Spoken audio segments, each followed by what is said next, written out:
Tēnā tātou, greetings and acknowledgements to everyone here, members of the community, media, staff and councillors. Welcome to the meeting of the Community and Culture Committee on Tuesday the 22nd of September. Okay, public forum. There are no people wanting to speak for public forum, so we're going on to apologies. We haven't received any. There aren't any. Okay. We're going on to the confirmation of agenda. So I'm moving that the committee confirms the agenda with the following addition or alteration.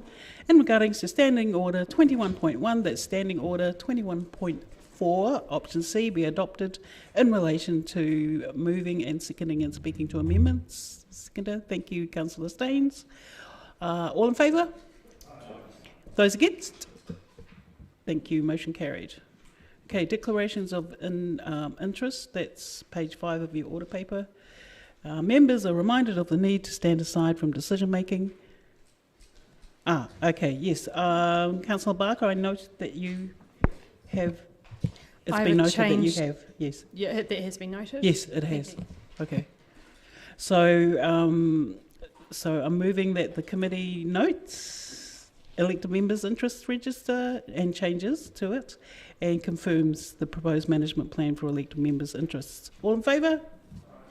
Thank you. Those against? Oh, sorry. Yes, seconded by Councillor Hulan. Thank you. All right. All in favour? Aye. Those against? Motion carried. Okay, we come now to Part A, reports. And item number 5, page 17 of your order paper, the Otago Museum report to contributing local authorities. The report of August 2020, and welcome Dr. Ian Griffin, who will speak to this report. I'm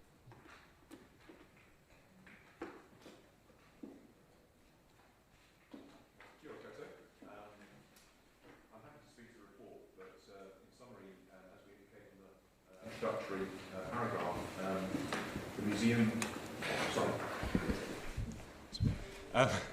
Can't even press a button these days. As I mentioned in the report in the summary, the museum's been...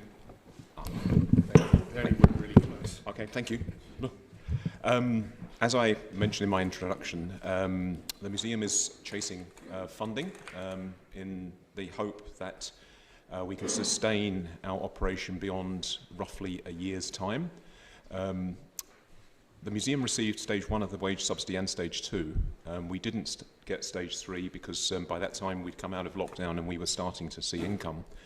We also received, or we were recognised as a strategic tourism asset, and we received $500,000 from STAP.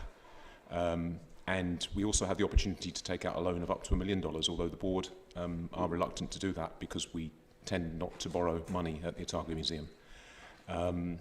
Especially as potentially, if we do borrow, we have to come to the council to ask permission, that kind of thing.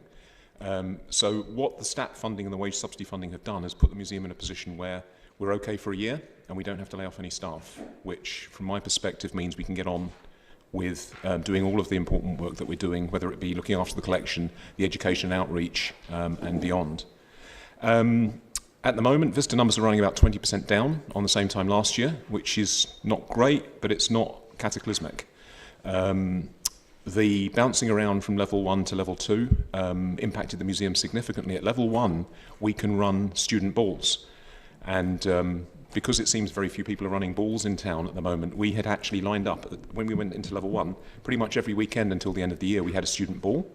And we're taking between $20,000 and $30,000 per ball, so that's quite important income for us. Now, we've lost a whole bunch of balls, some of which have rebooked, but the window of time between now and the end of term and Christmas is getting smaller and smaller. So the return to level 1, I think, gives us some hope that income will start to come in. And you've got to remember that the museum generates roughly 50% of our operating requirements through the commercial activities. So this return to level 1 has been pretty important for us. Away from money, I should also say that we have made representations to Ministry of Culture and Heritage. As I again mentioned in the introduction to the report, At the start of lockdown, the government announced extra funding for Te Papa, and they announced a fund of $2 million for other museums, but the Metropolitan Museums were specifically excluded from that funding. So we were left a little bit adrift, and the directors of Otago, Auckland and Canterbury have been working together to try and make representations as a collective group to MCH. And at the moment, the only hope we seem to have are there are two funds. One's called Capability and one's called Innovation. And they may or may not be releasing money that we can go for, but it's still not clear with the timescale for that. So top level message is that we're okay for the next year. We're working hard to figure out other income streams. We're potentially chasing grants for outreach and engagement, which allows us to keep staff as well. While the exec have been focusing on trying to keep the museum afloat, you can see from the report that there's a lot going on at the museum, and the return to in level 2 we could run student sleepovers and education groups again, so that's been going well. We've also been doing activities of under 100 people throughout the last few months, and it's been going quite well too. The only other point I'd like to mention, I may have mentioned it before, but I want to make sure that you all understand that we've now got a new Pohuri Maori at the museum, and that's Gerard Reagan, who joined us as our new curator Maori, and he's also taking a semi-leadership position or a leadership position as part of the museum's exec team. So I'm very pleased that we've managed to replace Rachel Wesley, former of these parts, with Gerard, and he's certainly been a huge addition to us already. I won't go into the detail. I'm happy to answer any questions you might have. Thank you very much. Councillor. Thank you, Chair. You did sort of cover it, Ian. Just my question was actually about when the Prime Minister was down a couple of years ago and looking at the harbour project, and that there was talk of the Te Papa of the South and whether or not we might have been able to get into more funding. You've just more or less said that's unlikely. So, do you think there's any possibility that, recognising the size and the number of items that we've got at the museum, that there may be a point where we can leverage some government money? I mean, you've had $500,000, I know, but yeah. Other than that, do you see any bright lights? Well, I think there is an argument, and I think I've made it to this group before, that while Te Papa is the national museum, in Auckland, Christchurch and Otago, we have 3/4 of what I would call a national collection of significance, and that is not funded by central government. It's all funded by regional or local councils. So in collaboration with colleagues in Auckland and Christchurch, we're putting together a case to MCH to make that point, that actually we've got these incredibly important tauka down here that just through the luck of it being in Dunedin means that we don't have access to the resources that it needs to be looked after. Whereas if that stuff were in Wellington, it would be paid for by everybody, all the ratepayers. So we're working hard on that, but to be honest, it's a little bit disheartening. The response of MCH to our requests so far have not been extraordinarily positive, shall we say. But it will take, I think, support. I don't know whether there's an opportunity for maybe the mayors of Dunedin, Christchurch and maybe Auckland to go and have a hui in Wellington with MCH and say, look, what can you do for us? Because it seems to me that the directors of the museums aren't having much luck there. That might be something we could try. But we are working very hard because absolutely I recognise that the museum, we're blessed to have the funding that we do from the ratepayers of Dunedin, and we're very grateful for it. But by comparison, we've got 1.5 million objects in our collection. Christchurch has got the same size collection and they get $8 million of public funding. Auckland's got similar and they get something like $25 million of public funding. So by comparison, I think we're doing quite well in terms of what we are doing, but I think we absolutely need more resources to give our collection the care that it really needs. And I'm sorry that sounds like that's lots of waffle, but at the moment trying to make this case to government seems to be very, very hard. Well, if I might say, and I haven't been to Auckland Museum, but I have been to Christchurch and I have been to Te Papa, and the interesting thing I've found is that I don't believe what I expected when I went to Te Papa was not what I got. And when I have been to Christchurch and Otago, I've often just compared them and just thought, well, we're pretty good for what we've got. Certainly not little old Dunedin or anything like that. Yeah. Thank you. Okay. Thank you. Councillor Geary. Thank you, Councillor Lafise. So, Mr Griffin, I noted through the report, and it was a very fulsome report, that there seems to be quite a new direction, a refresh around your marketing. Could you tell us a bit more about that overview and what's precipitated that? Yes, obviously when we were in lockdown, the marketing changed really to draw attention to our online material. And subsequent to lockdown, obviously the focus for us has been trying to get as many visitors from the local area as possible, certainly up until Auckland went to level 2 where they could travel. So we've had to pivot a little bit and change the way we do things. And also we've got a new marketing manager as well, who's got different ideas about the way we can get our message out. If anybody has feedback on what we're doing, because I mean, part of the problem with marketing is you don't know what you don't know. So if we're not reaching out to particular groups that you work or represent, then I'd like to hear about that, because that will allow us to try and engage. There's been a lot of focus on social media, and Facebook especially has become a great tool for us, and it seems to be getting quite a good response. A number of things that we've done on Facebook have brought in a hell of a lot of people. So for example, the After Dark Night at the Tropics, that was pretty much exclusively marketed via social media, and we got, I think, 300 and something people came along over the course of the evening, so it was a big success. And as part of that, on page 37, you talk about accessibility to groups with special and sensitive needs, and I was interested to know how that was received. This is children coming in and your connections with Oranga Tamariki, Stand, Children's Services and Catholic Social Services. Sorry, I'm just trying to get to that page. So page 37. Page 17 of your report, our page 37. Sorry.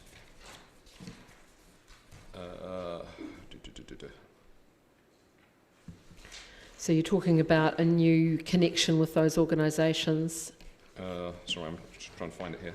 It's the middle paragraph. Oh, right. Yes, this is the work of our program's program manager, Rachel Cooper, and she's got a real focus on making sure that events and activities at the museum have are as accessible as possible. And she ran a very successful autism exhibition and special autism. We open the museum an hour early and have the lights down low or the noises switched off.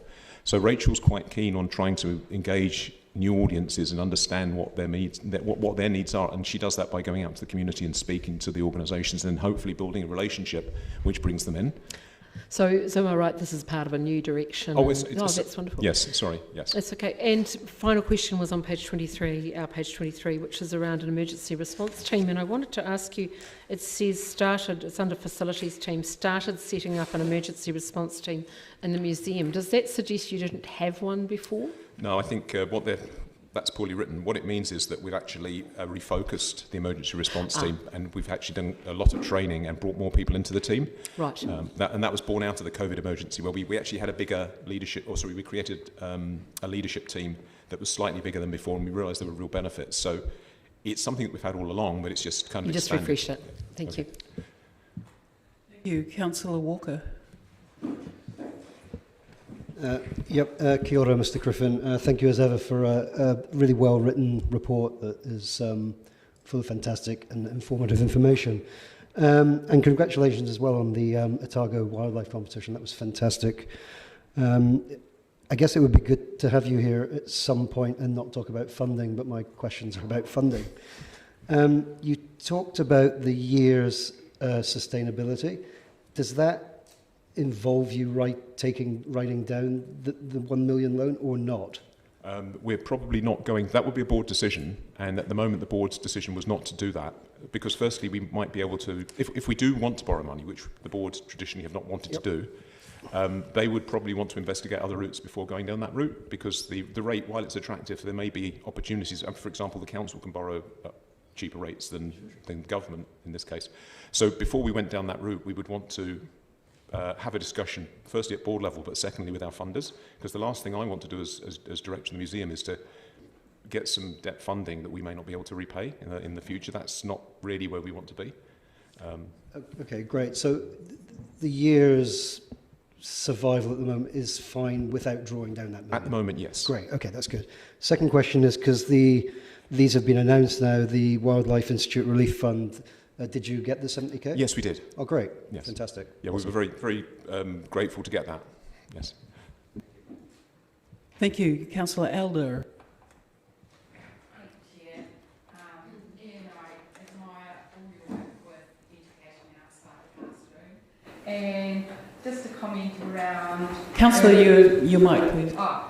Just a question around the early childhood centres and getting more involved in those, and what other things are you doing in that space? Yes, well, again, a big drive for the museum is to try and become as accessible as possible to all members of the community.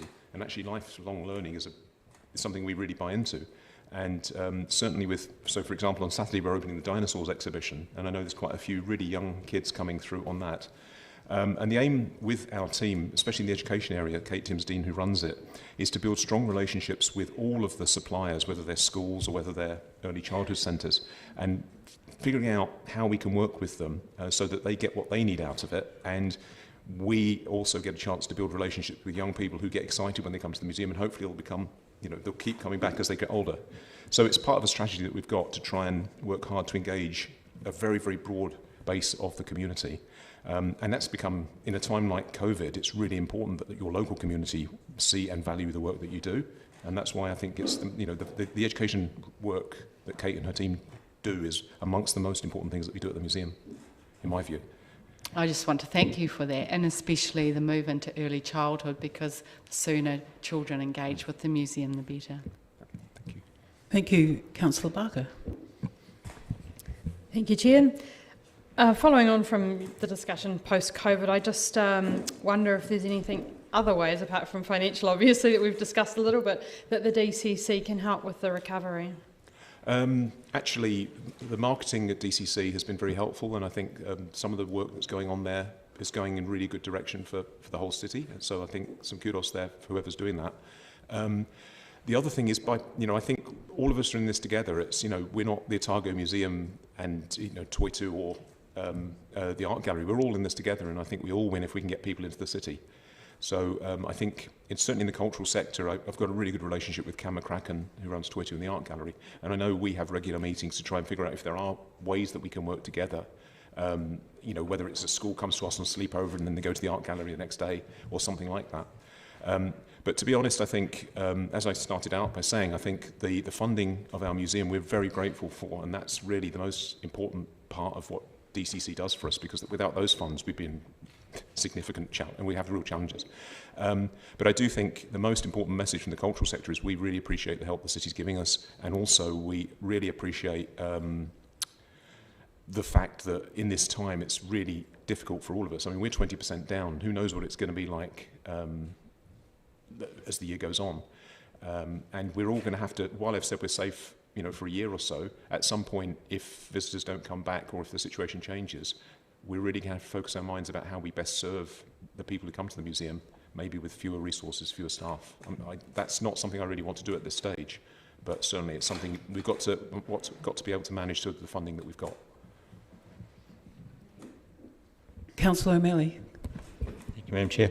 I just wanted to touch back, Ian, to those comments you made about Auckland and Canterbury Museum's external funding, like 28 or... Yeah, Auckland's got a much more significant than Canterbury or us. It's about, I think this year it's north of 27 million, I believe. Is that all paid for from Auckland City? Yes. Okay, so each of those numbers that you gave are the local city's contribution to the museum?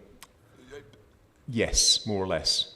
Canterbury is slightly different. I think Canterbury get $8 to $10 million, and they do get funding from some outer regions. But again, that's relatively. But none of them, of the three that you mentioned, Otago, Canterbury, and Auckland, they are locally funded, and you're talking about none of them are receiving government Wellington-based funding. No, that's right. We're all metropolitan museums, which all of us have acts of Parliament that set them up, and that's the difference between us and the other institutions. Okay, thanks. Thank you. Any other questions? Right, do we have a mover and seconder? Okay, thank you for this motion here. Councillor Elder and Councillor Houlihan, thank you very much. To your motion. I just want to thank Ian and the team for a fantastic job that they're doing. I particularly see it as a resource for our families, and also their ongoing learning and stimulation of their minds. And I really applaud your move into early childhood, because that's when they start, and if they can engage from an early age with the museum and go on holidays from when they're 2, wouldn't that be fantastic? And I just think that's a gift that you give to the city, and I want to say thank you for that. Thank you. Councillor Gary? I just wanted to comment on 2 things. The first one is that I think the museum's to be affirmed and congratulated for its adaptability in these really challenging times. And I was very impressed with the variety of programs and the different parts of the community it touches, following on from Councillor Elder. But the other comment I wanted to make was, it seems to me that this is yet another example of Dunedin being overlooked in terms of significant funding for our museum in this particular case. And we seem to be having many examples of Dunedin just being overlooked by central government. And it is the time for us to stand up as a city and say, enough, we are significant, we have, in this case, a significant collection, and you need to make sure that it's recognised. We need to make sure that it's recognised, so it's definitely time to shine a light on that. Thank you for bringing that to our attention. Thank you. Councillor Houlihan?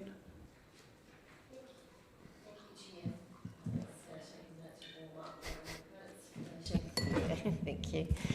Yes, I want to agree with Councillor Gary. I think as a city, not just the museum, we've got the art gallery, as you mentioned, and Toitu. Now, all of those need funding. Obviously every organisation needs funding, but I do know they all need funding. And I think when you've got an issue where there's obviously places like Auckland or Wellington have much larger populations, they've instantly, by the fact they've got more ratepayers, got more money coming in. However, I think, and I agree with you, Ian, we have to look at better ways to fund these type of, cultural centres in our cities, because otherwise regions and, towns the size of Dunedin and smaller, of course, like, Gore and Southland, are going to miss out. They're just not going to have that cultural experience for their children, for the families, and for the people in the cities. And that's not what we want. We've got a Prime Minister who's an arts minister. Surely that has to be a priority. And I know some people will say arts, is the last thing we think of when we're in a pandemic at the moment. And I realise people are hurting in many ways, but, culture does a lot more things for us, that increase our well-being, and I think that's essential to the city, so I'd hate that to decline. And I think as a council we need to be more vocal about this and try to get some action. So thanks for your work and thanks for coming to us today. Thank you. Any more speakers?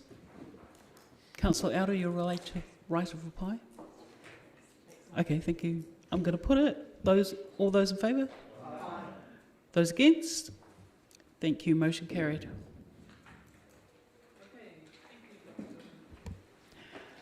Item number 6 is the DCC representation on Hapori Māori Innovation and Development Fund and Pasifika Communities Innovation and Development Fund. Page 52 of your order paper. Welcome Ms Gunn and Mr West. Would you like to preface your... Yes, just one thing, Councillor. Apologies to councillors. We had a technical glitch when this report was put through in for council, so the summary of conditions are missing, but Joy is happy to speak to them if there are any questions around that. Thank you.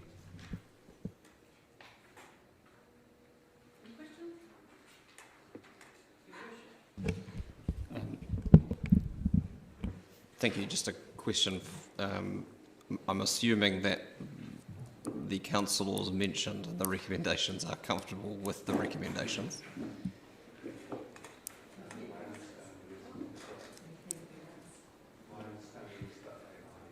Well, in that case, I'm happy to move the recommendations.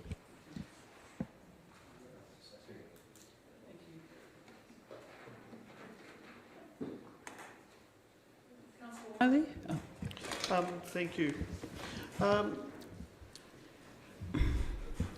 I guess the question I have is around the paper, and just a couple of technicalities. One was the paragraph number 6 about background. It refers to the Community and Culture Committee on the 18th of August, which, by my reckoning, if there was one there, I wasn't there that day. I was there on the 4th of August. My apologies. That was me. Okay. An error. No, that's all good. Okay, thank you. And then when I went back and looked at the 4th of August meeting notes where this was discussed, I look at the timing has been moved up by quite a bit. Can you make any commentary around that? Sorry, the timing of what? So, for example, in the 4th of August paper, it talks about the funding applications open on the 14th of September and closing on the 9th of October, Yep. and grants allocated by early November. Yet this paper is talking about panel by the 30th of October, funds opening early November and allocated in mid-December. And I'm thinking around the need for this fund and getting out there.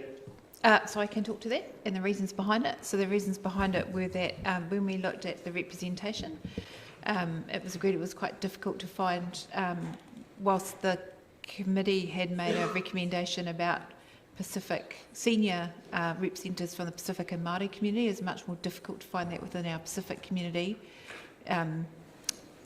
It takes time to hold the right forum, to engage people in that right appropriate process, rather than just originally we were putting up representatives from Otago Community Trust and the DCC.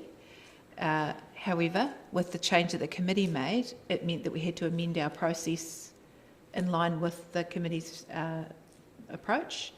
And so there will be a whānau held with the Pacific community after a call is made for nominations for the Pacific community here to choose the Pacific representatives for that funding panel. So that is going to take us longer to do.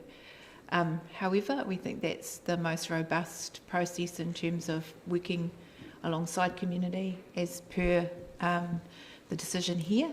And so it will take longer. And we've also taken the step to obviously approach our rinaka, and they cannot provide us, one cannot provide us a decision on that till October the 13th. And then we want both panels in a participatory way to make sure they're very happy with the criteria, although that has been signed off by council, but just to ensure that if there are any minor tweaks that will not change the essence of the funds, that they have an opportunity to look at that. So we are taking longer now in this process, but we think it's a more comprehensive and thorough approach. Okay, thank you for that. And I can understand the trying to align all the groups together and to get the right people at the table. I'm just conscious of the need for this, and in some cases I would say some of the groups that may apply for this funding need the funding yesterday, and trying to find a way where ensuring that we actually get it there actually maybe before Christmas. But also I can see the tentacles of this funding having quite a good bit of work and supporting communities over the summer and actually engaging. So do you think, are you comfortable with the timeline that's in this paper? Look, I'd like it to have been earlier, but it isn't. And I think it will be a very thorough and robust process that we will follow to ensure that we've got two really robust panels that represent the communities. What I do think, though, and so we want to promote this fund as soon as possible, and that I think is the most important, so that people have time to really consider how they can make their applications to it. And so that will happen now, and the conversations that staff can have with groups that are interested in the applications can happen now, and I think that provides, I'm very aware there are a number of groups that are quite fatigued in the city, that funding, whilst funding is good and it's a fantastic opportunity, it also can pose some challenge to how you resource that if you are already under pressure. And we have tried to make, for example, the COVID fund that is already open now, the response fund that the council approved, the $50,000 in this round and $50,000 in March, is as easy as we are able to in council for people to apply for because of that fatigue. I think this, because it's asking for innovation as well, that time that we have to promote it now, but actually work with groups who are interested in it, I think could be actually very beneficial rather than the opposite. Thank you for that. Councillor Barker. Thank you, Chair. I have a question around the number of councillors on the groups. When I would look back on page 63, which was the Public Open Actions Community and Cultural Committee resolutions, and it talks about there being 2 councillors to be approved to allocate the funds with 2 community trust board members, and now I see there's 3 councillors. There's 2 on one fund and then there's 1 on the other, and I just wonder why that's changed from what the council resolved. Because we're in a partnership with Community Trust, and so we can't dictate all of the things that went, and it has been difficult because we've had to bring things here to get approval, but also trying to work with a partner who also is invested financially and in other ways in this fund. So we've agreed the process with them to have 2 Māori representatives. They have 2 Māori board members that they would be willing to participate, and 1 Pacifica board member, is my understanding. And so we want to try and work in a partnership way. So it's not to do anything behind anyone's back. It's just to ensure that we've got a good partnership model, that we've got equitable members across from both organisations. Any other questions? Councillor Wiley. Sorry, I left one off. Are you? Is this working with other fund? Is there other funding out there, like for example DIA, Otago Community Trust? Is there any other funding that you're aware of that is coming into the community to help not just the Pacifica and Maori communities, but the other, across the community? Can't push a button. There is. We have a member of our staff who keeps a bit of an eye on all the funding that's coming, and she collates that information, and we actually send that information out to the community every week in our weekly pānui for those councillors who receive that, who've opted to receive that. So we keep an eye on that. We probably, I would hand on heart say, we are not possibly not aware of every funding stream that's coming, but those that are, we make sure we gather that and send that out to the community so they've got it. Councillor Elder. Thank you, Chair. Just talking about the partnership model and it taking longer, do you believe that working this way will actually enable kind of better outcomes and easier facilitation further along the track because of relationship building? I think, well, I mean, we already have a good partnership model that we undertake with the Arts Capability Fund with Otago Community Trust, and I think that's shown its value over the last few years and what that fund has been able to achieve. The council's only approved this fund one-off, but I'm hoping it will have long-term outcomes for our community. Are there any more questions? Tēnā kōrua, thank you very much to both of you. The Mayor's indicated a willingness to move, so would you like to speak to your motion? Anyone? Councillor Wiley. Thank you, Councillor Chair Lafiso.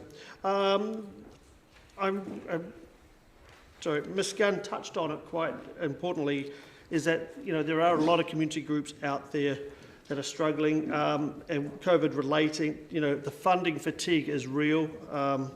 It is not easy, and especially trying to stay on top of the funds. I was heartened to hear that she really talked about making the community aware of this fund now and not waiting till the fund actually opened, because there is a need in the community, and getting that awareness I think is going to be extremely important.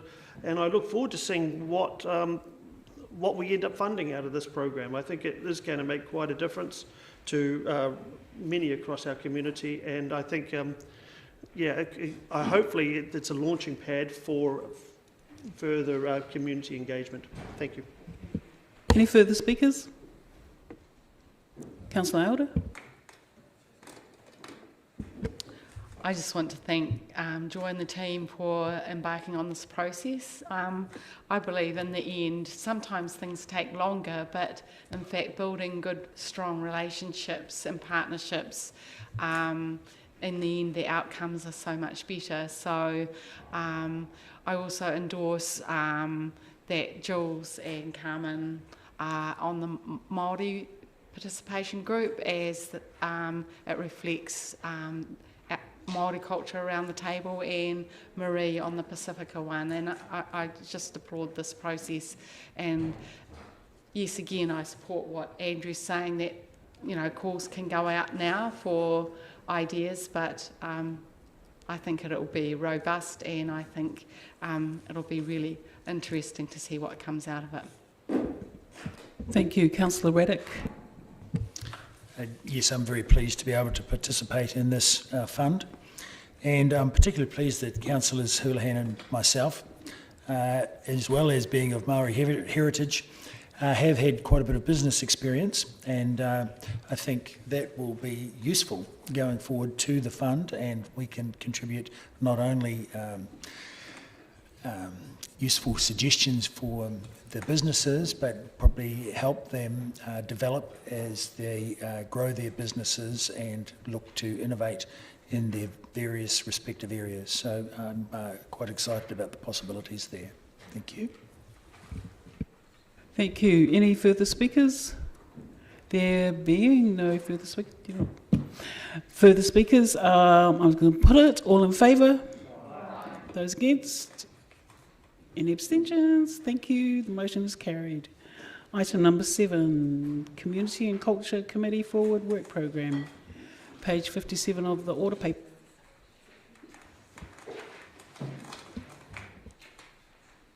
The floor is yours. I'm happy to take the report as read. I'm happy to take any questions. Are there any questions?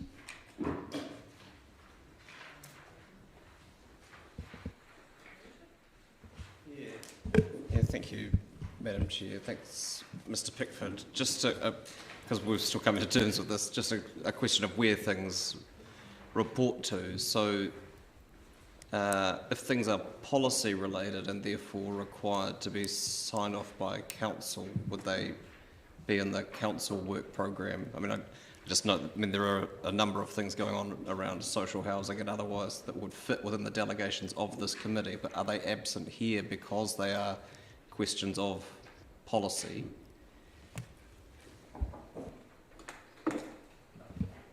Claire can answer this one. Thank you. Yes, look, we've had 2 rounds at Council of the Forward Work Programme, and this is the first one for the committees. I think it's still an area that can be worked out. This is new to the committees as well, so we just need to see how that interaction, and I mean, because it's all councils are on the committee as well, so it's just there could be an argument made for those to come here before they go to council first, but maybe it's a policy by policy decision, but yeah. Any other questions? Well, I'm happy to move the motion. Do I have a seconder? Thank you, Councillor Gary. Okay, we're noting the Community and Culture Forward Work Programme. All those in favour? Thank you. Those against? Okay, motion carried. Thank you. Item number 8, actions from resolutions of Community and Culture Committee meetings, page 61 of the order paper. Again, Mr. Pickford, thank you. Again, happy to take questions. This is just the, yes, really an update. For the first time you see these, those open actions. If there are any questions, we can follow them up. Are there any questions? Yes, Councillor Barr. Thank you, Chair. I just wonder when we might expect an update on the performing arts feasibility study. We had a phase 2 come to council. I was just wondering if there's any further work that's going on with that. So I can address that. There's work continuing on with that. So the resolution in here mentions that we'll come back with a phase 2 report with options. So we will do that as part of the LTP process. And there are some implications and options for consideration by council. And because of the significant capital impact of that, it's the appropriate it comes back through council, I think. Are there any other questions? That being so, I'm happy to move. Do I have a seconder? Thank you, Councillor Gary. Okay, so we're putting the motion. All those in favour? Any against? Thank you, that's motion carried. Number 9, items for consideration by the Chair. Are there any? Okay, thank you very much. So we will declare the meeting closed at 22 to 1:40. Thank you. Please allow at least 10 minutes for the next meeting to start so that the governance support officers can have time and space to set themselves up. Thank you. So 10 minutes? Oh, okay. 5? Okay, 5 for Lauren to be able to do her thing. Thank you.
a public forum. We have today Ray and Te Atua from North East Valley School, accompanied by their teacher Catherine McMullen, who are going to make a presentation with us, and they've agreed, should you wish, following the presentation, to field some questions if there are any. So, Ray, are you first? The floor is yours, as they say. No, but just you have got your microphone on, but do keep it close so we can hear. Kia ora, ngā mihi nui kia koutou, ko Raylene Narihia Butler Gage, tōku ingoa, ko Te Atua Stetter and Waldern. Tēnei, ko North East Valley o Māua Kura, ko Te Raupumanaki o Māua Akomanga, I haere mai mātou I pā ana ki te kaupapa o te tia ki taiao, ko Māua Tūmanako, ko te oranga o Papatōnaku, I koha a Toropunaki e ētahi pikitia kia koe, ko Zoe Hall, te kaumahi toi, kia ora koutou.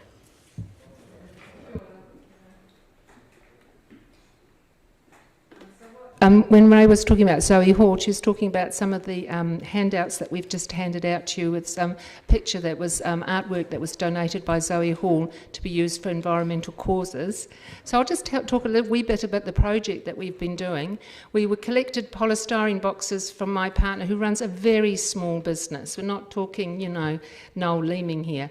A very small business, electric bikes, and just the amount of polystyrene we collected over lockdown, just 6 months, was enough to supply 2 classes with planters. This is a gift to you, a planter, which is a collaboration between the artwork of Te Raupumanaki and the plants from Open View and the boxes from the Valley Community Workspace. So I painted the boxes up over lockdown. These guys, not only did they decorate planters to take home to their families for motoriki, but they also made some amazing poetry. So if you look on the back of the poster that we've sent you, there's one of the acrostic poems that they've made. And we also learnt a few interesting facts about polystyrene, which will turn this chamber into a chamber of horrors, I tell you. So, Te Atua, you've got the first fact. Here we go. It takes hundreds of years to break down.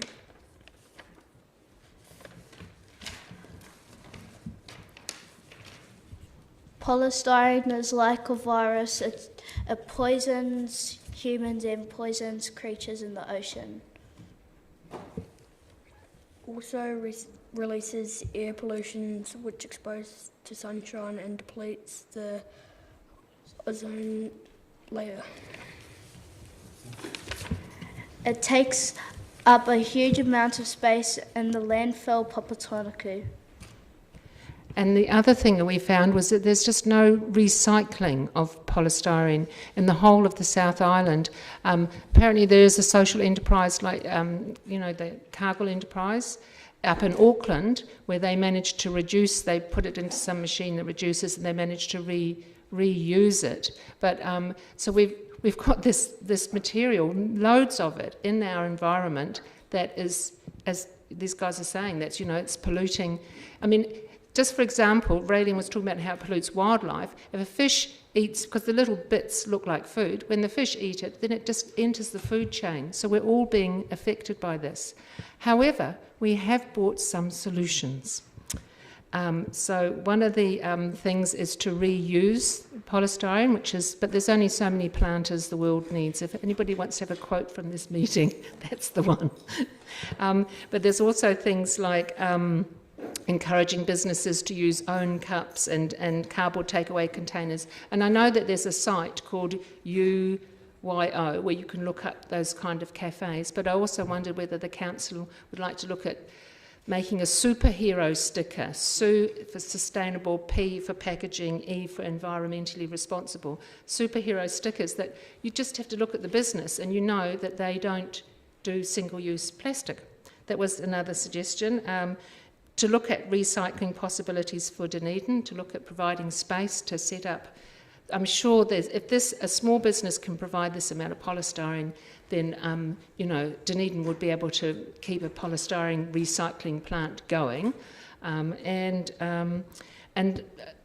What about seizing the bull by the horns and doing a total ban on polystyrene for Dunedin? Apparently they are doing it now. They've done it in other cities. They've done it in the UK. Once they've dealt with the COVID thing, they're going to look at that as well. So I don't know, just some suggestions because this stuff is permanent and we need to find a way of dealing with it. However, in the absence of a recycling project, we will deal with it with art, and we have got some poems. Papatūānuku, please adore plants and tāne mahuta, us in nature, utilise kaitiakitanga undoubtedly. So that's a Papatūānuku poem, and this is a duet. So, people, Oi, listen to the land. You disgrace her. Stop. Tikanga is calling. To you. Recycle. Reuse. Reduce. Repair. Refuse. Everything. No excuses. So that's our acrostic poem of the polystyrene, that's based on polystyrene, and Te Atua was reading the one out about Papatūānuku. That was another suggestion that came up in the class, that let's stop talking about landfill. Let's talk about Papatūānuku. So when people take rubbish, they know what they're actually inserting into the body of our earth, rather than, calling it something that it's not. So anyway, is there anything else you guys want to say?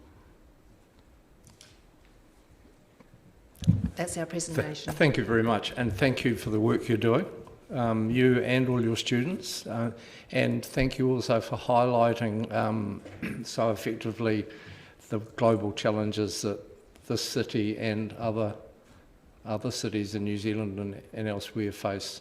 Now, would you be able to take some questions if councillors have some questions? Sure, thank you. Councillor Walker. Thank you very much, Kia ora, and thank you. That's great to see such passion around a subject that's very close to my heart.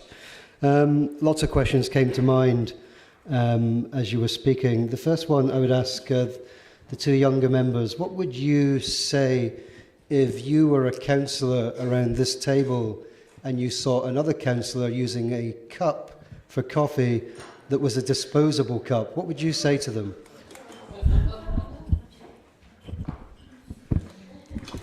Would you be happy with them or angry? Depends. Well, depends who it is. Yeah. Do you think you would ask them to perhaps buy a cup that they could reuse all the time and that didn't have to be reused? It's a leading question, Councillor. I think Councillor Barker with an open question. You another one, Councillor Walker. So we do come from a culture of positivity. So we would probably actually just go around congratulating everybody that has a reusable cup, and leave the disposable person to sit and wallow in their shame. Just saying. Excellent. You've given me a great idea to change my methodology. Thank you. My second question is, I guess to all of you, do you think it would be a good idea if a lot more pressure was to emanate from perhaps this chamber and towards central government to encourage the producers of polystyrene to be completely responsible for all the costs of its, I guess, not only disposal, but being forced to change away from such a heinous and horrible product? So he's asking whether the people that make the polystyrene should have to take responsibility for what happens to it. I think yes and no, because the first people that made it wouldn't know that it would come like this and this, how it is right now. But if they're still making it now, I put the blame on them because they know what's going on. So yeah, that's my thought. Thank you. Councillor Barker. Thank you for your presentation. I loved your poem. I think I nearly cried because conservation is very close to my heart, and I especially listened when you talked about how it polluted wildlife. I wonder if there was anything else that you just had 5 minutes, if there's anything else that you'd like to add that council could change in ourselves to be better leaders. Well, I'm glad you asked that. No, when I was talking to someone about how, we just happened to be able to get, 60 of these boxes because I was collecting them in order to... But it would be fantastic to have a resource collection, a place where people could go if they did want, because it looks like we are a little bit stuck with polystyrene. I'm not sure that the Chinese are going to accept it all back again. In fact, I think they have put a blocked stop to all of that, and that's where it's coming from, and other places, no doubt, but just this stuff is coming from China. Just to have a place where stuff is collected, because A, it makes you realise how much crap is out there, and B, it does enable people to go to places to reuse things, but ultimately, we need to look at, I think we said in our poem, refuse, redesign, repair, all those things. I'm not sure how it translates into council practice, so that's. But it would be great to have a centre, a resource collection centre. Councillor Guru. Thank you, Mr. Chair. Thank you for coming to speak to us today. And I recall when North East Valley students came before around climate change, and I remember how moved I was. So thank you for showing that wonderful leadership, and I loved it that you brought solutions as well as problems to us. That was fantastic. I wanted to know what your next environmental project is. Do you know? Or is there something you're really hoping that you'll study?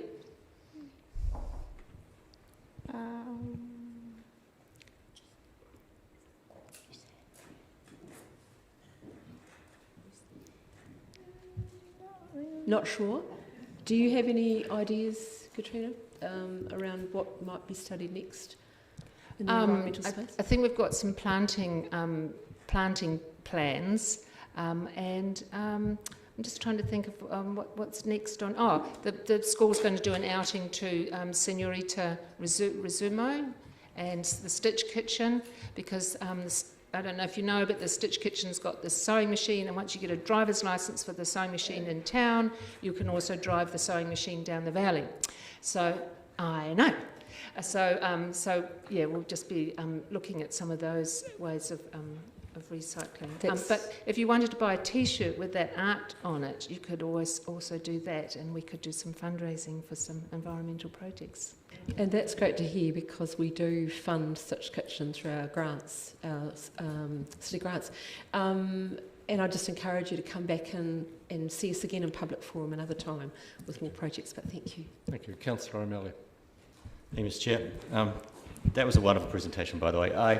I've got a question for you that relates to some of the comments that you've made, and that is that at the moment the city doesn't really have in its budget or in its work plans much in the way of supporting any industries that support the reuse or recycle of this material or all the other materials. Would it be fair to say that you'd like to see us coming, as we go into the next long-term plan, to make sure that there is actual proper budgetary consideration, so that the council is showing that it's putting its money where its mouth is and is actually going to start to actively get in behind the alternatives to just putting stuff in the ground, and show through its planning in the long-term plan that it wants to support the circular economy and other such things? Absolutely, and it does seem to me that the South Island doesn't have a polystyrene recycling place, and so that would be, even donating the land so that Cargill Enterprise could, they've got the structure and all the rest of it, because they're already doing it up in Auckland, I think, that kind of social enterprise. Or just looking, but I think I don't know a lot about that side of things. I think it's quite expensive, but I'm sure we are generating enough polystyrene to keep a machine like that going. and ultimately just looking at alternative packaging is just what we have to do, I think. So that in 3 years' time, you're not coming back and having the same speech and we haven't moved at all. Thank you. Hopefully. Mayor Hawkins. And we are very thankful for the opportunity to come, and we've been having lots of conversations in the car on the way about the power structure, and there were some hopes that Jacinda might be here, but I explained that if you want to act politically, then it's, you know, city council level is a lot more potent. You can see the change happen. Rather than, you know, going onto the national stage. So, but we will get there as well. Thank you for So your electoral education program. Mayor Hawkins. Thank you, Mr. Chairman. Kia ora koutou, ka me nui ki koutou kia ora. Just because you have, I mean, it's come up a couple of times and just now around the discussion around there being no polystyrene recycling facility. Just because I know that it is collected as a material in Southland, I know WasteNet do it, and there was an operation down that end of the country that was turning it into floor tiles or something at some point. I don't know if that still exists or not, but do you know what they do with what they are collecting? No, I haven't heard of that one. I know that apparently at one stage they were collecting stuff and sending it over China, and they were making it into photo frames, but China has really shut the door on a lot of those schemes now. But I'd be really interested to find out about the SouthNet one. I know that it costs more for businesses to recycle because they have to send it, and it's very light, and you know, and all those things. But yes, I'll look that one up. Thanks for that, Aaron. That'd be great. Councillor Houlihan. Thank you, Chair. Kia ora. Well done on your te reo during Māori Language Week. That was awesome. That was really good. Or last week. So it's very good that you did it in a week that's near that week. It's Chinese language. Chinese language. Well, Māori was still very good. That's the word. It's very good. Are you an environmental school? Enviro school? Yes, we have a garden. We have a garden like where we grow vegetables. So you are a classified enviro school, like a silver or gold, or yeah. I know I was introduced as a teacher, but really I'm just a meddler. I'm right. just the Bohemian artist that comes in from time to time, so I'm not a teacher at the school. I thought that North East Valley was an enviro school, but they certainly have got an environmental awareness. I don't know if they're silver, gold, bronze. Right. Or awesome. S. If they're not, it would be something that I'm sure these kids would love, so it might be something worth looking at. I know in Christchurch, because I work with them with a project I worked on, there's a company that do, don't ask me their name because I can't remember, but I'd have to look it up, but they recycle polystyrene and use it in, when they build steel frame houses, they put it in between the steel frame and use it for insulation. So, yeah, thank you. And thank you for the timely arrival of the Valley Project by way of its photographer. And I omitted to say earlier that what you've said to us today fits very well with the wonderful work that the Valley Project's doing. My wife is always wanting to grab the Valley Project newsletter and give me lectures about the good things that are in it, so it's nice that you're here too. But I don't think there are any other questions, so thank you very much for your presentation. Councillor Walker, who started the questioning, has obviously got a few tasks that you've given him to carry on with. Thank you very much. Have a good day. Thank you. Councillors, let's go to the meeting proper. There are no apologies that I'm aware of, so we'll move on to the confirmation of the agenda. We need to, I would like to suggest that we deal with item 7 straight away because Dr. Johnson is here at the moment and needs to get back to the mediation that she's in. So I'll move that we confirm the agenda with that change and also the normal change in respect of the moving and seconding that's on the order paper. It's seconded by the Mayor. Any discussion? Those in favour, please say aye. Aye. Against, no. That's agreed. Emma and Anna, would you like to come up, please? While they're doing that, I'll move that we confirm the modified members' interest register. There's a change that was made at the previous meeting. It's not yet on the list, but it will be highlighted next time. I have a seconder, please. Seconded by Councillor Stones. Those in favour, please say aye. Aye. Against, no. That's agreed. And thank you very much for Councillor Hall is withdrawing or sitting back, and thank you very much for accommodating particularly Anna's need to get back to the discussion that's going on downstairs. Do you wish to, Ms Christmas or Dr Johnson, make any comments before you take questions? Yes, we do, please, Chair. We just have to note a typo in paragraph 3 on the first page. The revised notification date should read 3rd of February 2021.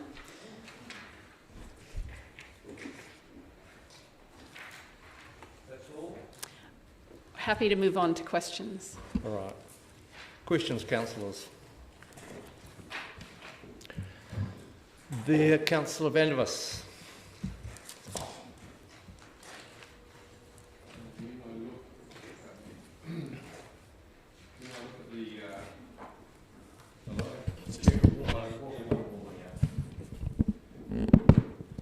When I look at the variation, will include new areas of greenfield zoning, new areas of medium density zoning and policy rule changes that allow some additional development in existing residential areas.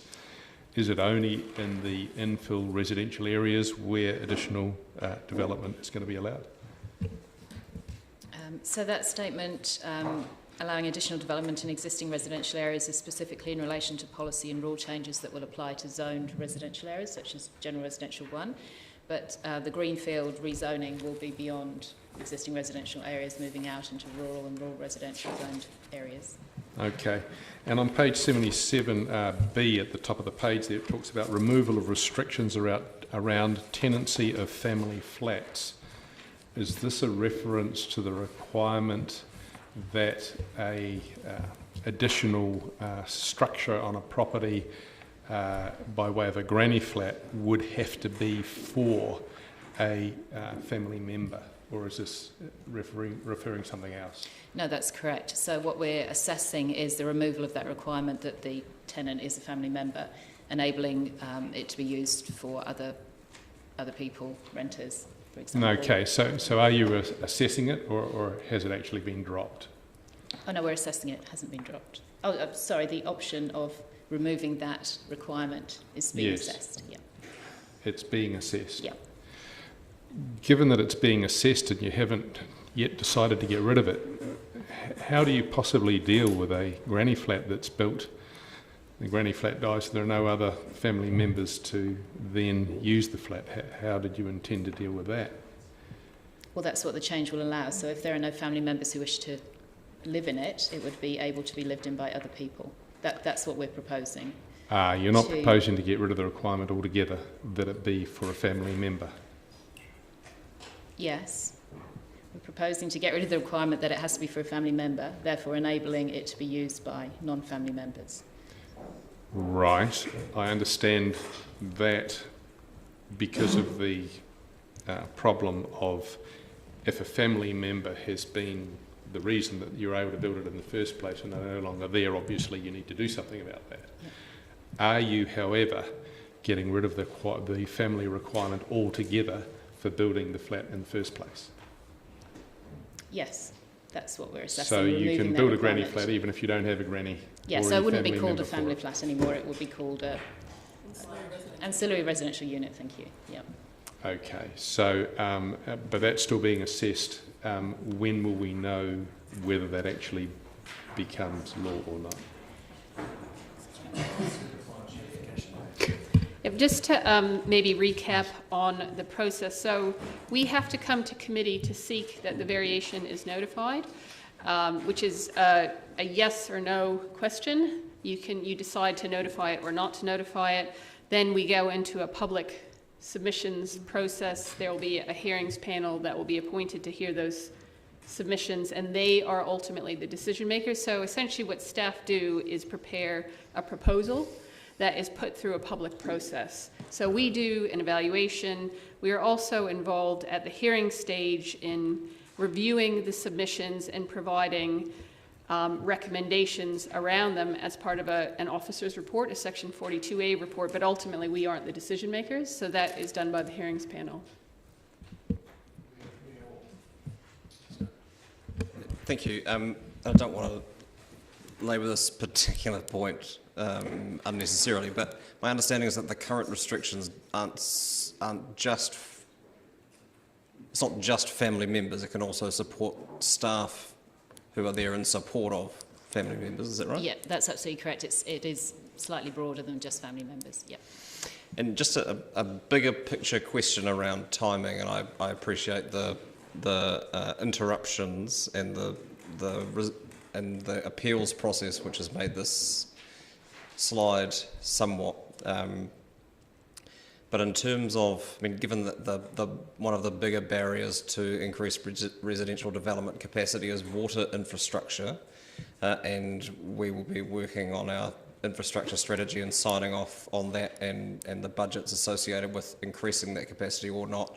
It looks like before we've made the decision around where the best strategic places are to increase residential development capacity, how is this work and the Three Waters work talking to each other as we get towards those two separate but obviously intrinsically linked decision-making processes?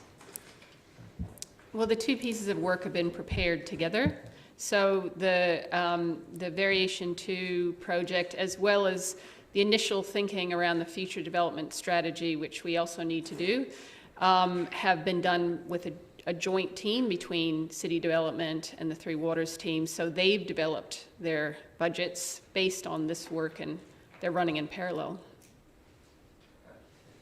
So we would anticipate that what is being proposed, what ends up being proposed by City Development, i.e. that turns into the notified version of Variation 2, would be supported by the capital works budget or operating budgets of Three Waters?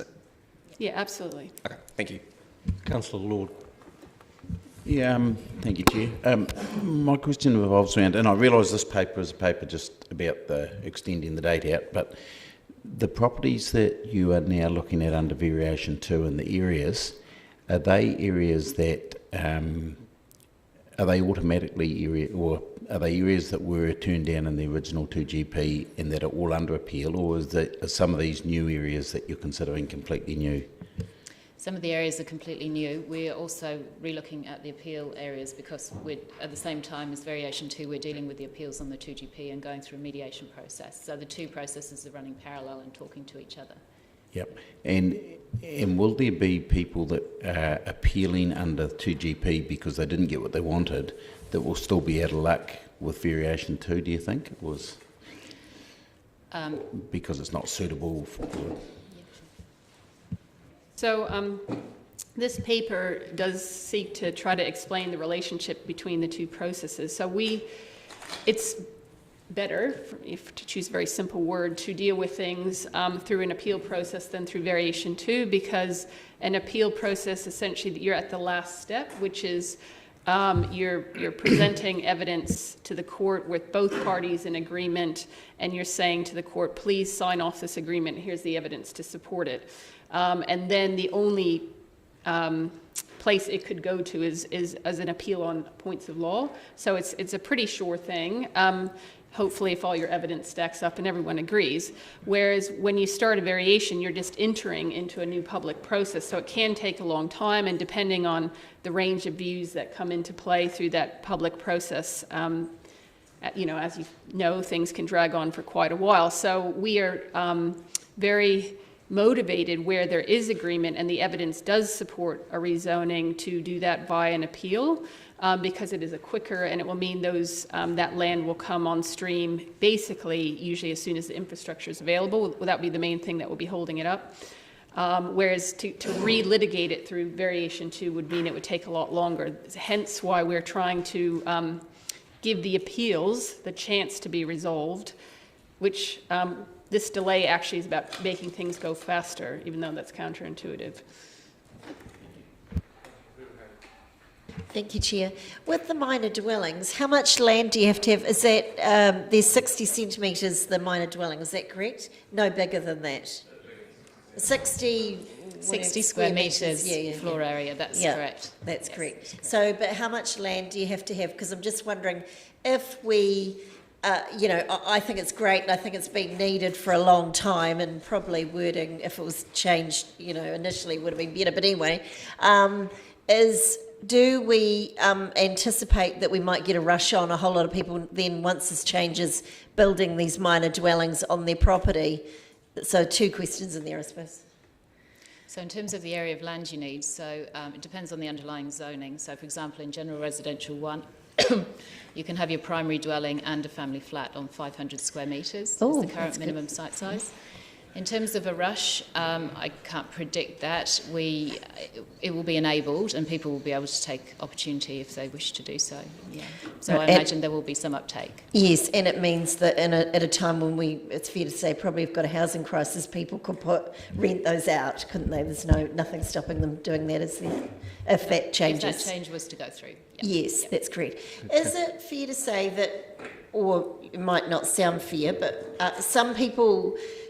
A criticism of the 2GP is that some of these things have to be amended because initially perhaps council or whoever was looking at it, we didn't realise the growth was going to be so fast in the city. Is that fair to say?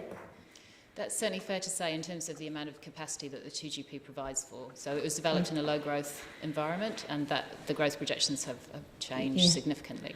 And would you say with the amendments made to the 2GP, obviously once they're done, because they're, you know, being obviously still working through that now, will meet those requirements then, or is there still more work to be done with that? So the Variation 2 aims to provide enough capacity for the medium term, which is 10 years. There's still work to be done to provide the capacity for the long term, and that will be done through a future development strategy. And they're both requirements under the NPS that we work under. Councillor Elder.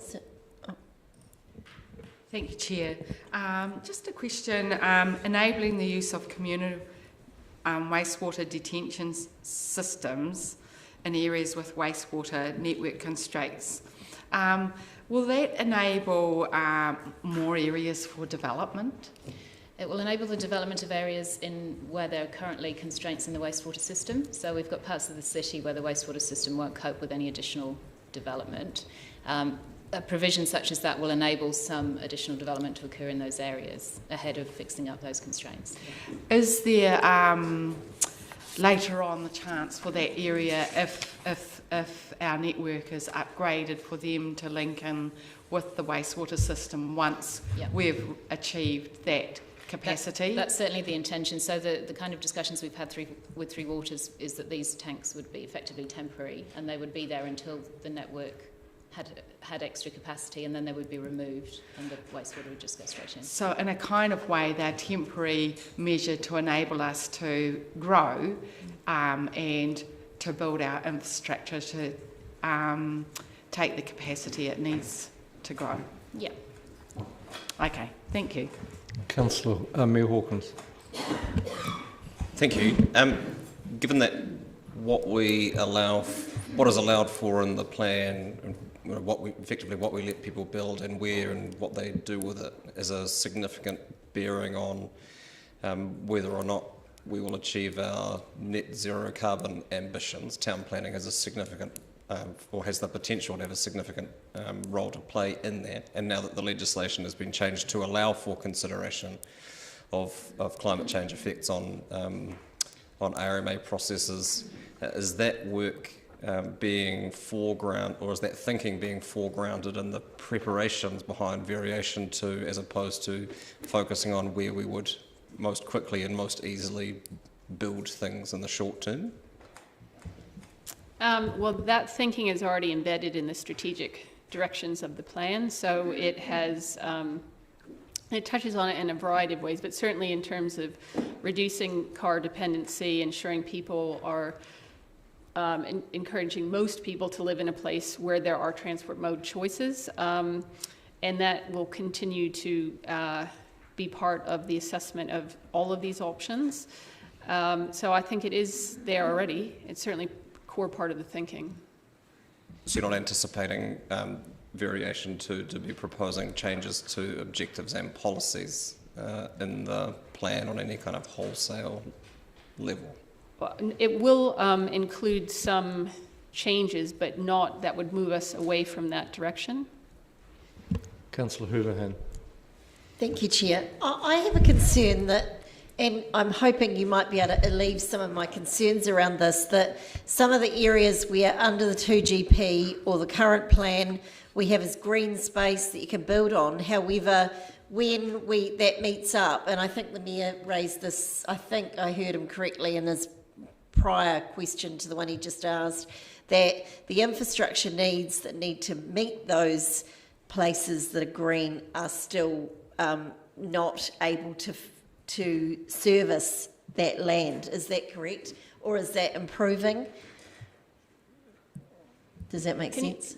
I struggle to follow what you meant by the green spaces in the context of your question. All I'm meaning is there still in our city quite a lot of land that it indicates at the moment in our planning that you can build there, that they're green, they're good spaces, but when people go to build there's infrastructure issues, so we haven't got the infrastructure to service those spaces. Is that still a concern?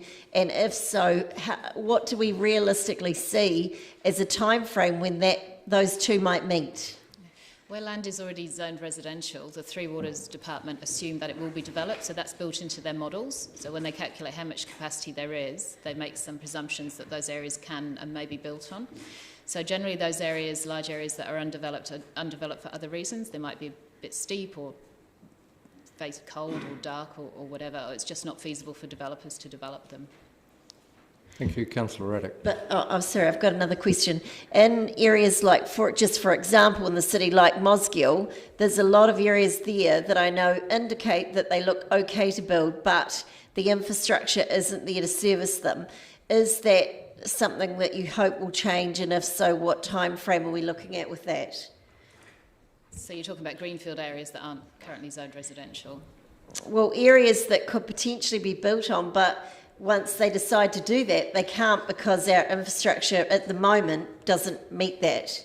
Or are you saying, if you're telling me, no, that's not correct, that'd be great, but my understanding is that's the issue over our whole city in quite a few areas. Yeah, so there are infrastructure constraints in parts of the city, and what this work has done, this Variation 2 work, is been working with the Three Waters Department to work out where we can develop and where they can supply, and where they can't, going into a future development strategy, whether they can in 10 years or 15 years or at some point in the future. So it varies across the city. So will some of these amendments mean that perhaps where we thought we could build, we now won't be able to? Is that? I don't think that's the case. I'm not sure if you're referring to, there are some future residential zones that are called GRITs, that's the name of the acronym, in the plan, and if that's what you're speaking about, that are essentially held until infrastructure, planned infrastructure is brought on stream, and so that's still the case. However, one of the things that Emma was talking about is the Three Waters team are turning their mind to what sort of interim solutions might be able to be put in place before that. So things like holding tanks for wastewater, for stormwater, to resolve issues earlier. So there is more thinking about how, instead of just a black and white, you have to wait till the infrastructure is upgraded, what might happen in between. Councillor Raddick. Yes, I've got a couple of questions on things. So, discussion 9C, you talk about engagement with informal developer and surveyor focus groups, or a focus group. How wide will that go, and how will that be collated? Okay, that's literally quite focused. So just a small group of people, some pre-consultation before we notify, just to check that the rules make sense from a developer or surveyor's point of view. So we have a small group of 3 or 4 people that we talk to from time to time to run ideas past and just get some feedback from the development community. so you've already got a select group of people, but so my question really is, how wide will you go with that, or if you've got these people already, or are you going to throw it open to anyone who is a developer or a potential developer or a surveyor who might like to put a word in? So, so I guess if you look at the phases of how we engage with the communities, there's what you call pre-consultation, which is essentially all the engagement that occurs before you notify and you open it up for public submissions. So there were, well, firstly, because of the 2GP, we developed some pretty strong relationships with surveyors and developers through that process, and those conversations have just carried on, and I think many of them feel quite comfortable contacting us at any time and letting us know what they think, and certainly a number of them have taken the opportunity since the 2GP to suggest areas that they think should be rezoned, and a number of those fed into the process that Emma talked about evaluating greenfield areas or infill medium density areas. So it is an ongoing open door process. There's also some broader community engagement processes that were held earlier that asked the community for their ideas. So they, developers or anyone else could choose to participate in those. And what Emma's talking about is essentially a focus group. And we did this through the 2GP as well, where we test the detail of the provisions when we're quite far down the track, just to make sure they're workable.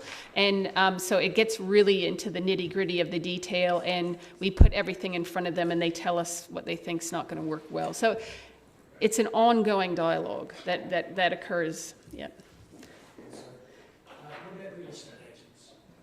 What about real estate agents? Being, the party in between surveyors and developers and the purchasing public. So real estate agents have been involved in those earlier processes that Anna was just talking about in terms of suggesting areas of greenfield land. We had quite a few suggestions from real estate agents. Yep, Yeah, so they're involved in the focus group, some of those? Not in the focus group, because the focus group is more about testing whether quite technical rules will work from, a surveyor's point of view, in terms of, say, subdivision, that kind of thing, rather than real estate agents looking at broader areas of where it might be suitable. That's already happened. Yeah. Anecdotally, there's appears to be a great shortage of sections in Dunedin. How many sections will this variation release, do you think? Okay, so we don't have a final number yet, because we're still assessing those new areas. We need to provide, I think it's 2,000 for the additional sections for the medium term, to meet the medium term demand. So that's our minimum. But it's a development capacity, so it might not be sections, it could be it's dwellings in effect. But that will be the bottom number. It will be some number above that, because there'll always be sites that don't get developed for whatever reason. Yeah. Yes. There'll be a buffer. And what about the time frame for actual sections to be released, become available, or get the land to be designated, available to be surveyed and so on? Once the plan change has gone through its process and decisions are released, and those changes are operative, then it will be over to the development community to take up those opportunities. We can't decide or guide how long it will take to get to market. But so, given what's the time frame then of this? I mean, this is notification 3rd of February. Thereafter, how long will it take for the land to actually be released? Yeah. So for the appeal sites, if there is capacity that's released through the appeal, it will be, because that's the end of the journey, that will be right away. So as you know, there may be some infrastructure that's still required to be put in place by the developers or by the council or jointly that needs to occur first, but those will have an immediate operative status, and they can go ahead. For the ones that were notified, it really depends on what submissions you get, because for some things, with the 2GP, we were very fortunate that a lot of the residential section was not subject to any appeals, so things went through. But as I'm sure people have heard, for some other parts of the plan, if there's appeals that get put in place, that can make things take quite a lot longer.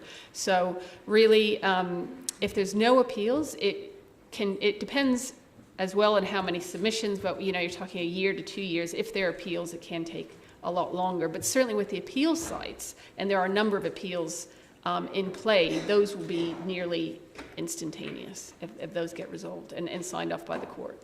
Nearly instantaneous as of the 3rd of February. No, the appeal is, we are in discussions now with those appellants, and yes. So that would, the February is following those getting signed off by the court. That's why we're pushing it out to February, is to allow the court time to consider those consent agreements and the evidence, and hopefully sign off on it. Because if it gets confusing when things are both sitting with the court and we're burying things. So we're trying to allow one process to finish before we start the next one. Thank you. Mayor Hawkins. For the purposes of clarity, is it a fair summary to suggest that after the 3rd of February, which is the goal for notifying the variation, the timeline is largely outside of Council's hands as an organisation, and that it is dependent on the number of submissions, further submissions, appeals, RMA reform, the Environment Court, High Court, etc., depending on how far people want to go with their submissions on it? Yeah, that's correct. Thank you. I'll move the noting of the variation date. Councillor Wiley. No, I have a question. Well, we didn't indicate. You have a question. I do have a question. Please ask. Thank you. Dr. Johnson, and Ms. Christmas, can you give some clarification around paragraph 11, please? And just some clarification around that, because you talk about 30 appeals and then you talk about 2 appellants and consenting. So just... Okay, so there are about 30 appeals to rezone sites that have come through the 2GP decisions. Of those, 2 of them we've reached agreement on, and those agreements, those consent memos, are sitting with the court. The court has chosen not to sign them off until it's resolved all the strategic appeals on the strategic directions that relate to residential zoning. So we have one primary appellant who appealed a number of strategic directions. We've reached agreement with that appellant, and I'm just in the process of writing up the documentation that will go to court. So the normal process would be ideally that the court would then sign off on that appeal, and then they would look at the individual site zoning appeals, which would include the 2 that are already sitting with the court, and hopefully a number that will come through following that. So there's 30 appeals, and an appellant may have more than, may have 5 or 6 appeals. Is that what I'm getting? Or are you saying out of the 30 appeals and 2 appellants have consented, are there 28 appellants still out there? Yeah, something like that. I think it's 30 sites, really, appeals relating to different sites. So some of them are the same person, but there will be 25 or so different appellants involved, something like that. Yeah. Okay, something like that, okay. What percentage of are signing off at mediation versus going to the next stage? So we're just almost completing our stage 2 mediation of all our group 2 appeals, and we've had almost 100% success in this recent mediation round. I think there's a couple still outstanding, a couple haven't. The mediation is proceeding this week and next week, possibly. But we've actually had quite a high success rate in this batch. Perfect, thank you. I'll move the noting of the variation date, seconded by Councillor Lord. Any further discussion? Councillor Gary. Thank you. I just wanted to take the opportunity to acknowledge the work of staff and also of Councillor Benson Pope in the work around appeals. And I do this from a number of standpoints, but it became very clear to me in reading this report how important that work is to finalise before we go to the next step.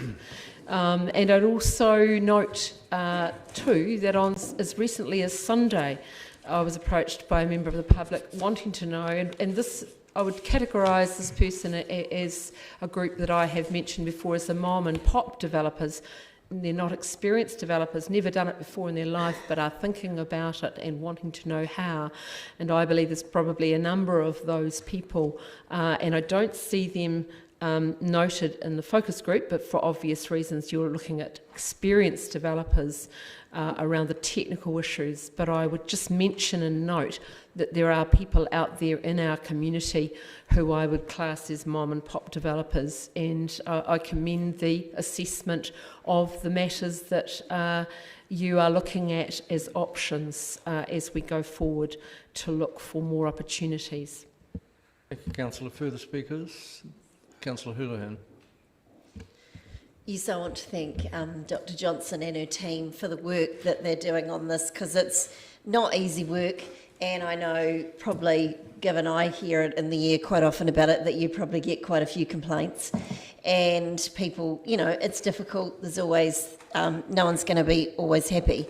However, I just really want to emphasise the urgency of this work, and I know that you can only do it as quickly as possible, but there are a lot of people in our city that have developments and issues held up around this process. It's costly for everyone, and I think that maybe in future it might be useful to look at reviewing this process and see how we might be able to make it easier, because it does seem to be tied up in a lot of red tape and perhaps could be a bit easier. I don't know, I'm only surmising this from what I'm hearing.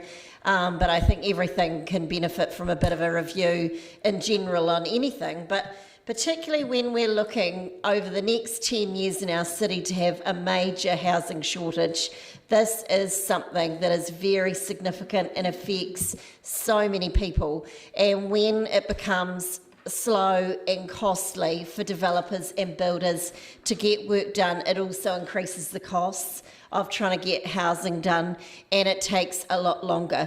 So going back to also what we talked about earlier, the minor dwellings, a lot of other cities have offered minor dwellings for, you know, I know in Auckland you've been able to get them for ages, but I think that's really significant, and I absolutely applaud you for bringing in those changes. I think a lot of people will take that up, and particularly when we have got a housing shortage, I think being able to offer a minor dwelling is good, and it will help with that process. Thank you. Councillor Wiley. Thank you, Mr. Chair. This 2GP has been going for a long, long time, but it is refreshing to see what we've read in this report today, to see there is some good traction being made.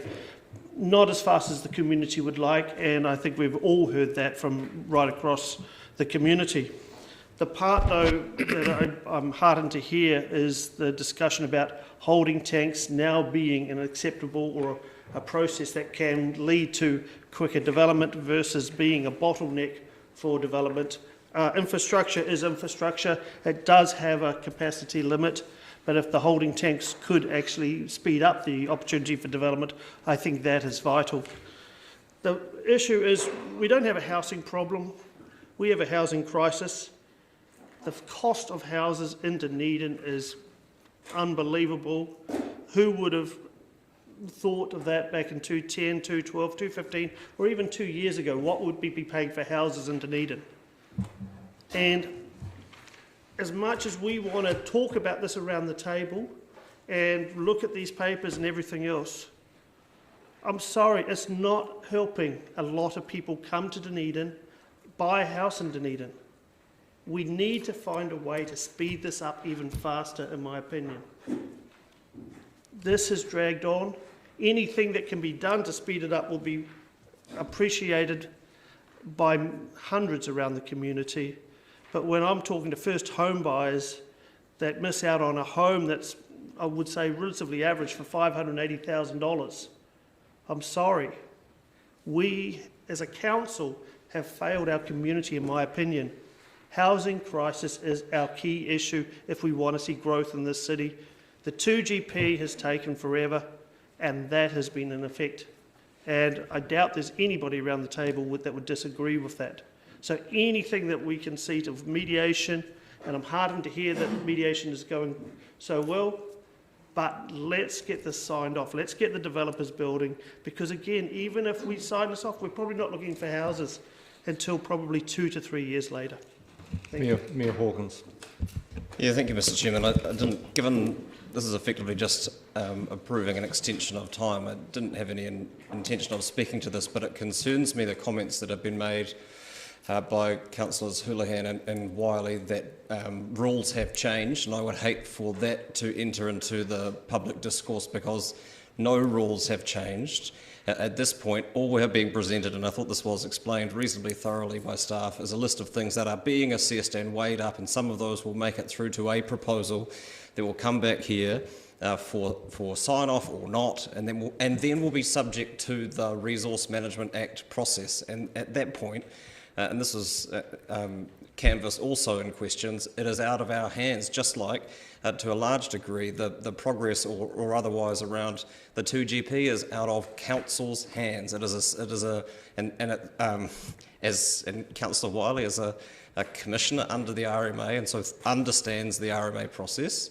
And I think it would be it's disappointing for the lack of progress perceived to be sheeted home to council staff when we have so little influence. The staff have so little influence over how long these processes take. And Councillor Houlihan has suggested that maybe we should look at the processes around how these decisions work. Well, there's nothing surer in life than RMA reform, and regardless of the outcome of this next general election, our two largest parties, for different reasons, have committed to significant reform of the RMA process. So we will have the opportunity to feed into how these decisions get made in the future. I'm not at all disputing the need for a greater supply of residential development capacity. That has been made fairly clear since the later stages of the 2GP process, and had the growth trajectory that the city found itself on made itself more apparent earlier on in that process, then perhaps we wouldn't be in the situation that we find ourselves in. But what can be considered through the RMA is very prescriptive. You can only make decisions based on the evidence that is presented to you, and more importantly, what people turn up and ask for, and what you can base your decisions on is entirely constrained by those factors, and those same constraints will exist to the decisions that ultimately get made on variation 2. It'll wholly be up to who turns up and who submits and who presents the most compelling evidence for where we should be increasing our residential development capacity. It's not something that's at the whim of staff or even decision makers, and so I would hate people, particularly those who haven't had the, I want to say, benefit of going through RMA training. I would hate for people to get the impression that somehow the operation council as an operation has been holding this work up unnecessarily, because that absolutely isn't the case. Thank you. Councillor van der Vis. Mayor Hawkins has just claimed that the rules have not changed, and yet the second generation plan that Mayor Hawkins and Councillor Bedson Pope were both pivotal in being commissioners on has changed the rules so that the farmer next door to me in Pigeon Flat point of order, Mr. used Chairman. to be able to. The comments I was making were specifically around the rules that are being potential rule changes that are being assessed that have been alluded to by Councillors Houlihan and Wiley around detention ponds or family flats. So certainly made no comments around whether or not rules had changed through the district plan review process, because absolutely they have been. I'm upholding the point of order. Please don't personalise it. Talk about the issues, Councillor, if you want to continue speaking. I am talking about the issues, and the rule regarding granny flats has changed. It wasn't there prior to the 2GP. It now is. What Councillor Hawkins has just said is absurdly and provably not the case. Councillor Hawkins is Mayor Hawkins has also claimed. Point of order. The councillor's Freudian slips aside.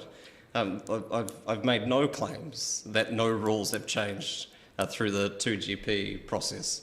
The comments I made were that the proposal for further changes through Variation 2, which is a variation to the second generation district plan, were at this point only proposals that are being assessed by staff and not decisions that have been made at any point. Mayor Hawkins has also claimed that we have very Sorry, little... are you going to rule on the point of order, Mr. Chairman? Well, I'd like us to make some progress. I don't think there's a lot of future in you two contradicting each other ad infinitum. So I agree with your point. I think the councillor is in error. His statement of error is not a debating point. So would you continue, councillor, please? Certainly. Mayor Hawkins has also claimed that we have little ability to actually affect the price of housing, when in fact, if you look at the enormous increase in housing prices in Dunedin compared to other areas, you'll find that one of the major contributors is cost of land. I was about to raise the matter myself, I think, Mr. Mayor.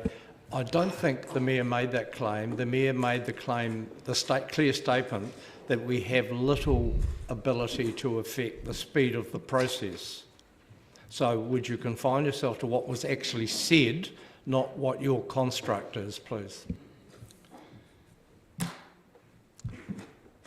The ability to provide housing in Dunedin is severely constrained by 2 or 3 things that the DCC does have a great ability to affect. One of them is the price of land, and this has been adversely affected by the second generation plan in a number of, quite frankly, brutal ways. The first is that under the second generation plan, you are now required to have 40 hectares in order to build a residence. The farmer next door to me, who was planning 4 or 5 houses on his farm, can now only have 2, including the one he's already on. The cost of land has also been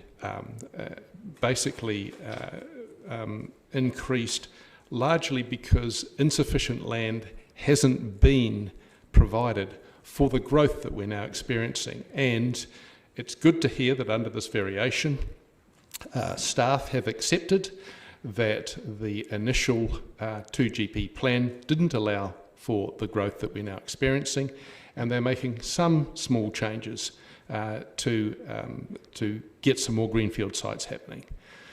But the fundamental ideology behind the 2GP, as I understand it, still basically means that you're trying to force development into a very limited area, and that limited area is essentially within the city boundaries. You're not allowing anything else outside of it. And within that area, it's now becoming so expensive to actually build anything new. The costs of new build compliance, plus the absurdly high cost of land, sections that are suitable these days, are more expensive than whole houses used to be suitable only a few years ago. If you can find a reasonable section in any of the desirable locations in Dunedin, I'm talking anything from Mornington through to Murray Hill, for under $400,000, you're doing quite well these days. So we have to accept as a council that one of the reasons that we have such a housing price issue here is because of decisions that we have made relative to the rest of the country. We can't blame it on a few Aucklanders coming down here and selling their house in Auckland and buying 3 for the same money here. There has been some of that, obviously. But the cost of land, the cost of compliance, and the frustration that developers have in trying to get planning through for consents is something that comes to me now on an almost weekly basis. I spoke to a developer just the other day in Kaikoura Valley Road who said that it was, I think, something like 3 or 4 months of going backwards and forwards with lots of legal costs simply to decide on a workable place for a water backflow preventer. These kind of details should be automatic. They should be something which easily sorted out and shouldn't be driving potential developers out of town. There is also another issue, I believe, under the 2GP, and I don't know how many of the appeals actually are related to this, and that is the issue of trying to create community housing in existing structures. The impediments again to doing that, and the fact that a lot of our normal rules, quite archaic rules, a lot of them, simply don't allow for the more dense modern infill that we are now proposing, again creates real headaches for developers who are increasingly just basically saying, look, this is too hard. Because we aren't getting the new builds, because of the compliance issues, the price of what we already have is going up. And Councillor Wiley's basically typifying having to spend $500,000 now to get a reasonable entry-level house, I think is actually quite fair. That is what has become the reality. If we as a council continue to deny that any of this is our fault, or that we could have done anything to actually help this housing issue, then we can look forward to the housing prices becoming even more unaffordable in the future. Councillor O'Malley.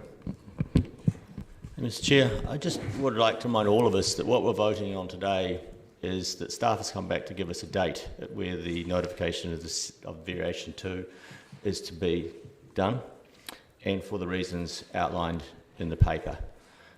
And I wish we would just stick to what is actually the item, instead of just picking a word from the title and then going off ad libitum.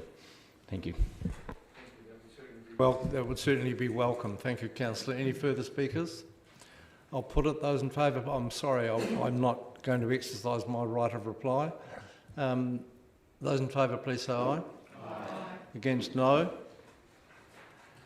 Any abstentions? That's agreed unanimously. Thank you very much. That takes us to item 5. If you thought that took a while, we're about to talk about dogs. Ms. McGill.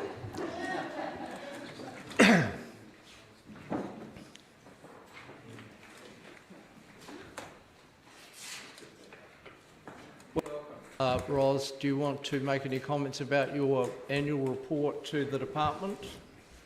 Thank you, Chair. No, I'm happy to take questions on. Questions, councillors? I have a mover, seconded. Councillor Elder. I was wrong. I'll put it. Those in favour, please say aye. Aye. Against, no. That's agreed. Thank you for your comprehensive work. Well done. That takes us to item 6. Mr. McLean. We're going to talk about the cost of dog registrations. Just before, thank you both. Just before you make any comments you wish to about the proposal, can I encourage councillors to visit the site? I hadn't been there for some time and I had another look in the weekend, and I just want to put on record my compliments to whoever is responsible for the oversight, no pun, and the actual maintenance of what is a hauntingly beautiful area. And it really is obviously not a hidden gem for the locals or people from the immediate vicinity, but a beautiful area that I think I'm hopeful the proposal before us will further enhance and make even better known to people around the place. Sorry. So thank you for your work to date. Obviously someone is doing a very good job in both overseeing the work that's done, and whether it had just been freshly mown or not, I don't know. But the place looked great and it was really lovely. And it was a sunny day as well, that helped. So do you want to make any comment about the proposals before you take questions? Thank you, Mr. Chairman, and we'll pass that feedback on to staff. I will take the report as read and happy to take any questions. Questions, councillors? Councillor Gary. Thank you for the report. I was interested to know, I see there's a community orchard there. There's some, sounds like established walnut trees. Is there any thought about, I didn't see this, and forgive me if I missed it, in expanding that community orchard at a time when we're looking at food resilience and similar aspects. It would seem that's a very relevant topic and opportunity. Through the chair, that's the sort of feedback we might expect through consultation. So we'll see what the community have got to say. Thank you. Councillor Hawkins. Mayor Hawkins, beg your pardon. Thank you. I don't know if this is a question for this paper or for the forward work program, but I'll ask it now for brevity. But this is a very thorough piece of work and great to see. I just note that there are no other reserve management plans on the forward work program, but I don't assume that there aren't reserves that require management plans upgrading. So will we see at some point a schedule of when, and not starting with the octagon please, but if and when those might be presented to us? Yeah, through the chair, we're just going through a review and prioritising our reserve management plans, so you will expect to see them on the forward work program very soon. Councillor O'Malley. It's a similar question to His Worship's, and that is, how many of these management plans are now expired? Because there's a fair number, are there? About the majority of them, actually. So we're working through them. Well, yeah, actually, under the Reserves Act, they don't actually expire. So, got to the end of the period of current use. They do say under continuous review. So, yeah. Councillor Lofiso. Thank you, Mr. Chair. Tēnā korua for your mahi and for your for the report. I'm not sure who this question is for. I'm just concerned about, well, I'm just curious about the status of Kati Huirapa Dunaka ki Puketeraki. Would there be a stage in proceedings where they would actually sit, not as applicants or submitters, but actually as part of the hearings process? Yeah, it would be my intention, should there be any submissions, to use an elected member, depending on availability, representative of the community board and someone from the Runaka. No further questions. Councillor Raddick. So this plan is an extra 100,000 a year, $1 million over 10 years for this reserve. And so a couple of people have asked about other reserves. So with this one, is this simply an addition dropped into Parks and Reserves, or will something else be taken away to keep the budget within its current parameters? Through the chair, what we're trying to do here is this is a reserve that we're seeking to develop and enhance to recognise some of the rich cultural heritage and natural heritage at the site. We've put an indicative budget for implementation, but again, we'll wait for the consultation period to finish and hear from the public about what they would like to see or not like to see, as the case may be, and we'll bring that back for council's consideration, and we'll have a much better idea of implementation cost. Councillor. Sorry, further to that, so is this extra $1 million being fed into the 10-year plan? It's currently included in the draft, but again, that's still very draft form. To say as an addition to current budgets.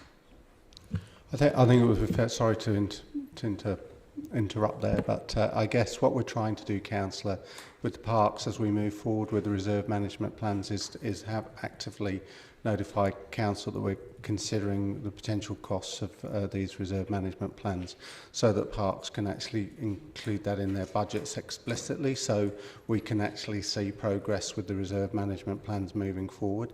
It may be that not all of them require additional expense, and some of them can be found within existing resource. So we're just kind of signalling what the potential could be.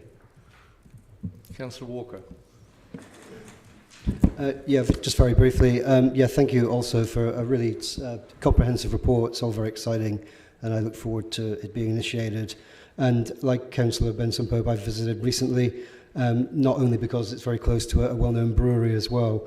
My question is around the reactivation of the cricket area, which I couldn't locate. So is the intention there to reactivate it just for public use, or is it for affiliated to any club or organisation? There is no club at the moment, so yes, we expect to get some consultation from the public on exactly what they want in regards to that area, but we don't anticipate it being a cricket ground going forward. But again, we're open to public consultation on that. Thank you. I'm also happy to move the recommendations. Councillor Houlihan. Thank you, Chair. Is there, there might be, I've read through this, and I think it's very extensive, so thank you for your work with this.